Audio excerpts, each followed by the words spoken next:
Hello hello.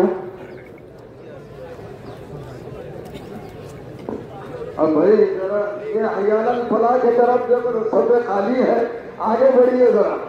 जो लोग वजू कर रहे हैं वो भी जल्दी आगे आ जाएं, जमात चले जाएंगी आप। अल्हम्दुलिल्लाह हरियाणा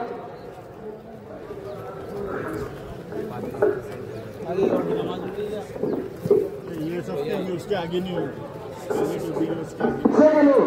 पीछे के लोग जो चबूतरे से नीचे है, अल्हम्दुलिल्लाह बड़ी कसीर तादाद में अल्लाह की बारगाह में हम सजदा होने के लिए आए, सजदा शुक्र बजाने के लिए आए। अल्लाह हमारे उस सजदे को कबूल फरमाए, हमारी दुआओं को कबूल फरमाए।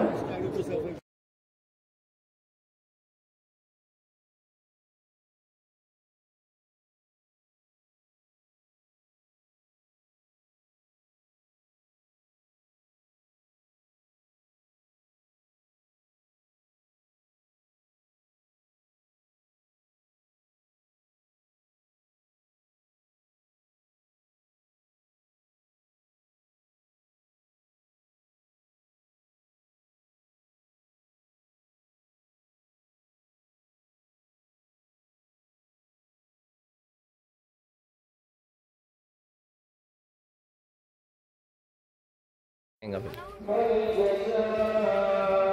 फटाफट फटाफट उड़ा।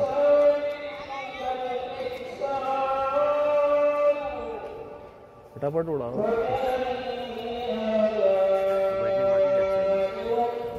नहीं, ये खड़े खड़े में पूरा आएगा, तुमको बहुत ऊपर लेके जाना पड़ेगा।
हो गई एक रकात।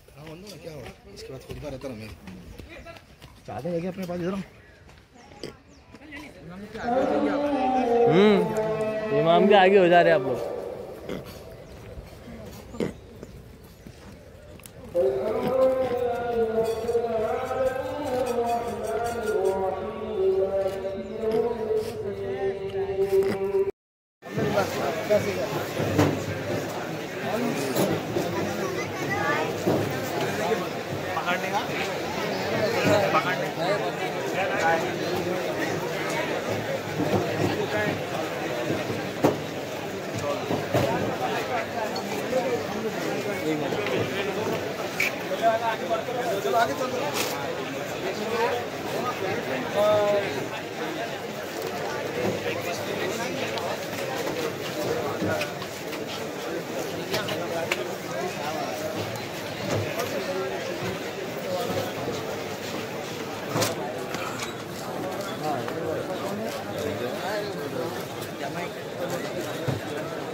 लेने का 1 महीने रुक के लिए यार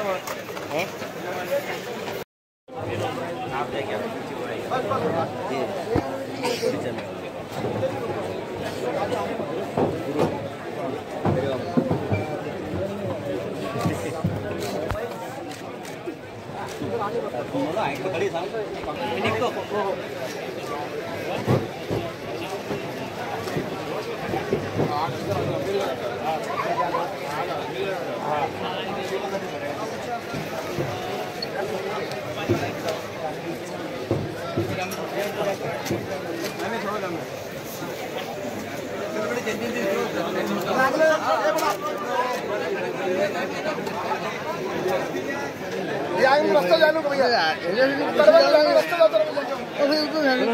रास्ता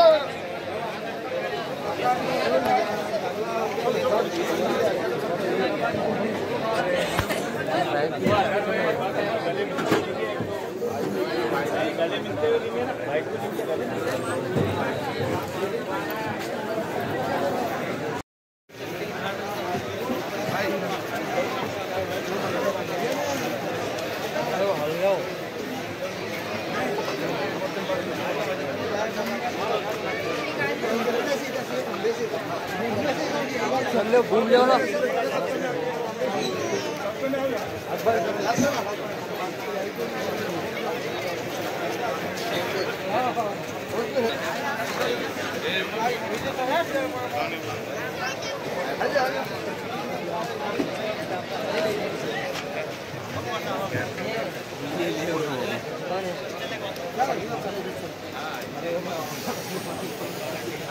बोलो ना इधर चलो बोलो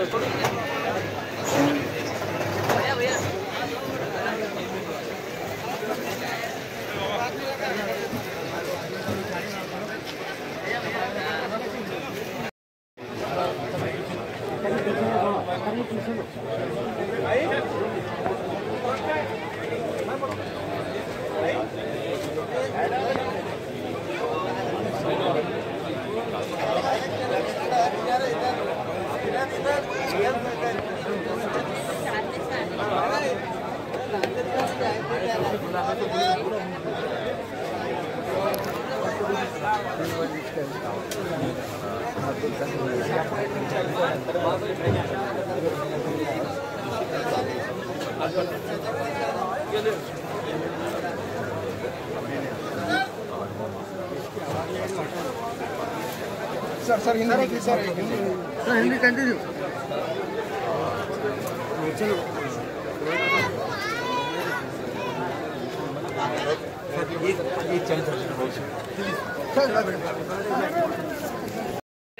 जिंदगियां गुजर जाती है और ये बस्तियों के बस्तियां उजाड़ रहे हैं। ये कब तक चलने वाला है? अगर कानून रखना है तो सारी अदालतों को लॉक कर दो, कोई जरूरत नहीं है ताले ठोक डालो अदालतों के ऊपर, बोलो हमारा डंडा राज चलने वाला है, हम जैसा बोलेंगे। फिर पुलिस स्टेशन की जरूरत नहीं है, अदालतों की जरूरत नहीं है, तुम्हारा है तो नंगा नाच जो कर रहे हैं वो करो, उस हिसाब से फिर देखा जाएगा आगे। पण त्या प्रकरणामध्ये त्या संबंधित आरोपीचं जे काही घर होतं ते अतिक्रमणामध्ये होतं, त्यामुळे ते तोडलं। सवाल ये पैदा होता है कि अतिक्रमण के अंदर था तो क्या नागपुर प्रशासन सो रहा था, झक मरा रहा था इतने सालों से कि वहां पर वो ये घटना होती है, उसके दूसरे दिन तुमको खबर आती है?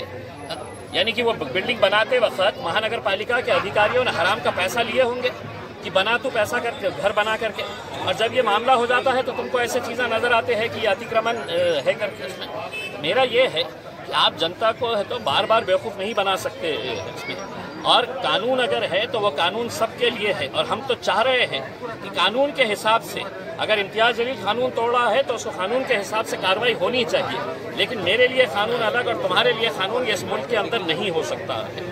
वक्फ बोर्डाचा जे काही कायदा आहे त्याच्या संदर्भात नागरिकांमध्ये रोष आहे, काही नागरिकांनी काळी पट्टी बांधून नमाज अदा केली है। देखिए, all India Muslim personal law board ने एक फरमान जारी किया है कि पूरे मुल्क के अंदर इसका एहतजाज करना चाहिए, और एहतजाज करने का उन्होंने जो तरीका बताया है कि आप जुमे का जुम्मतुल विदा जब था तो उस दिन जाके है तो आपने सबको कहा गया था कि काले पट्टियाँ बांध कर कम से कम अपना रोष, अपनी नाराज़गी जताए करके, लेकिन हमको भी ये मालूम है और इन मुस्लिम उनको भी पता है कि ये जो हुकूमत बैठी है ये कोई लोकशाही के तर्ज के ऊपर काम नहीं कर रही है। यहाँ पर सिर्फ देश दो लोग चला रहे हैं, एक नरेंद्र मोदी चला रहे हैं, एक अमित शाह चला रहे हैं, तो उनको कायदे का कोई मतलब नहीं है। अगर कायदा अगर है इस देश के अंदर तो आप मुझे ये बताइएगा कि नागपुर के अंदर जो दंगा हुआ उसकी शुरुआत जिसने की उनको एक दिन के लिए भी आप अरेस्ट नहीं करेंगे? अदालत के अंदर टहलते हुए गए और टहलते हुए बाहर निकल के आए, मीडिया के सामने इस तरीके से फोटो खिंचा रहे थे जैसा मतलब देश के बहुत बड़ा काम करके आए हुए हैं, देश के लिए जंग जीत कर आए हैं करके। उनके ऊपर कोई कार्रवाई नहीं होगी। कुणाल कामरा एक जरा सा जोक क्या कर देता है, तो आप जिस लोगों ने उसके स्टूडियो के ऊपर जाकर, किसी तीसरे आदमी के स्टूडियो के ऊपर जाकर तोड़फोड़ किए हैं, उनको आप 15-15 हज़ार रुपये के ऊपर अदालत छोड़ देता है। मैं अदालत के उस जज को ये कहना चाहूँगा कि इम्तियाज़ जलील भी अगर जेब में 15,000 रुपये लेकर अगर निकला बाहर और कहा कि अब मैं ये ऑफिस फोड़ूंगा जाके करके, तो मुझे मालूम है कि तुमको 15,000 के ऊपर है तो छोड़ना पड़ेगा, 15,000 के बॉन्ड के ऊपर। तो अदालतें भी जो फैसला कर रही है, हम उसके भी कड़े शब्दों के अंदर निंदा करते हैं। अदालतों के इज्जत सम्मान करना चाहिए, हम बराबर बोलते रहते हैं, लेकिन ऐसे लोग जब अदालतों के अंदर आकर जज की कुर्सियों के ऊपर बैठने लगेंगे तो मेरे हिसाब से वो कुर्सी उनके लिए लायक के नहीं है। उन्हें भी उन कुर्सियों के ऊपर से उतरना पड़ेगा अगर तुम इंसाफ नहीं दे पा रहे हैं। शेवटचा प्रश्न आहे, मराठीत सांगा की शेतकऱ्यांना जी काही कर्जमाफी देण्याचं आश्वासन देवेंद्र फडणवीस यांनी निवडणुकीच्या काळात दिलं होतं, मात्र आता अजित पवार म्हणतात की राज्याची परिस्थिती तशी नाहीये, त्यामुळे आता काय याचं उत्तर शेतकऱ्यांनी त्यांना विचारावं की बाबा तुम्ही आम्हाला सांगितलं होतं की आम्हाला हे कर्जमाफी करणार आहे, सत्तेमध्ये आल्यानंतर कुर्सीवर बसल्यानंतर सगळं विसरणार। जे आमची लाडली बहीण होती 75 वर्षानंतर या सगळ्यांना कळालं होतं की आमची बहीण पण आहे, अरे मेरी लाडली बहीण भी है करके। मग निवडणूक आली तर त्यांनाही फुकटात पैसे द्यायचे। आता 2100 देण्याचं हे केलं होतं, आश्वासन केलं होतं, आता ते म्हणतात की तिजोरी खाली पडलेली आहे। आम्ही तर सुरुवातीपासून बोलत होते ये सिर्फ इलेक्शन तक नौटंकी और नाटक करने वाला ये खेल था। अब किसानों ने भी बैठ जाना चाहिए, महिलाओं ने भी अब बहुत ज़्यादा उम्मीद नहीं करनी चाहिए क्योंकि उनकी हुकूमत बन चुकी है। अब 5 साल का इंतज़ार करना कि 5 साल के बाद दोबारा आएंगे, फिर दोबारा खस्म वादे करेंगे और फिर निकल के चले जाएंगे। जो है तो एक ज़िंदगी जिए और सारे लोग खुशहाल रहे, हमारा मुल्क खुशहाल रहे। फिर एक मरतबा आपके माध्यम से तमाम देशवासियों को जो है तो मैं ईद की मुबारकबाद पेश करता हूँ। Thank you. अस्सलाम वालेकुम रहमतुल्लाहि व बरकातुहू। मैं रजीज़ फ़ैज़ानुद्दीन, मेरी और मेरे दोस्तों की तरफ से सारे औरंगाबाद शहर को, सारे आलम को ईद की पुरखुलूस मुबारकबाद। आप सभी से दुआ की गुजारिश है, जिस तरीके से फ़लस्तीन में हालात चल रहे हैं उसके लिए भी दुआएं करिए। रोज़े रमज़ान हो चुके हैं, ईद ख़त्म हो चुकी है, इसका मतलब ये नहीं कि हम नॉर्मल रूटीन पे आ जाए। लोगों के लिए दुआएं करिए, जो मुसीबत में है उनके लिए दुआएं कीजिए, ख़ुसूसी तौर पर फ़लस्तीन के लिए दुआ कीजिए। जज़ाकल्लाह। अस्सलाम वालेकुम।